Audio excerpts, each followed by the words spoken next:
Already going. You all know there's family in the house.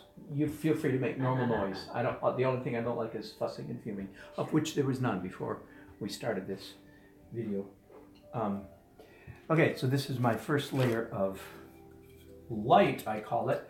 This, what I'm about to do right now, is what used to be my very first step. I used to say play of light is the most important part of a painting. That's still true.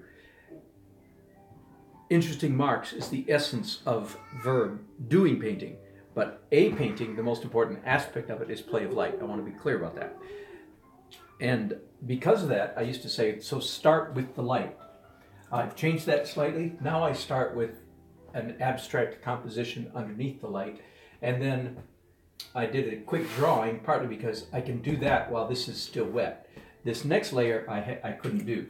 Okay, back to my reference here. Let me pull this over really quickly.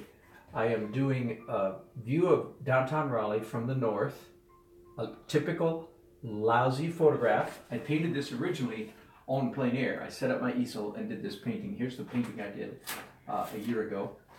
And that's the painting I did standing on location. So, but for a class, of course, I can't take everybody out and paint on location, so we have to work from photo.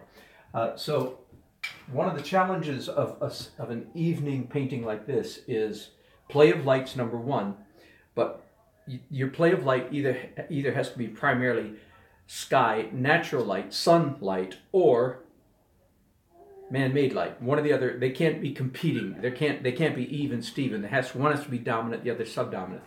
So as you can see with, again, the painting that I did last year, even though the sky is very bright and light, it's the play of light is mostly what's happening down here with the man-made light that is most important. So that's what I'm going to start with. Now, because I've already got some darkness on the canvas, that means I can actually do some play of light that has some opacity to it. So I'm picking up here a little bit of white paint on my brushes and then mixing with that yellow and orange.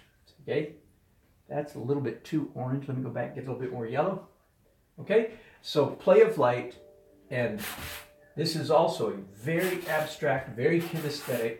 All I'm doing is saying there's going to be some major light effects happening down here, but there's also going to be some major light happening up here in what is going to be the sky. So just in case you're keeping score, that's my sky, and this is my man-made light, and really the focal point is going to be right here. Let me get a little bit more white while I'm there and just come in and emphasize that a little bit more. So as you can see, I'm not drawing per se, I'm just, except that I'm putting this light stuff at the heart of the composition, where the focal point is really going to be. And you see the kind of strokes that I'm making, and that's good enough. Anymore, I don't want to blend this all in. I want streaks. I want strokes. In fact, this is completely spontaneous now. I'm actually using the handle of my brush to make just a little bit more energy there. Okay, good enough. That's part 3. Boy, this is going fast, isn't it? Thanks for watching. Again, I'll be back in just a few minutes with the next part.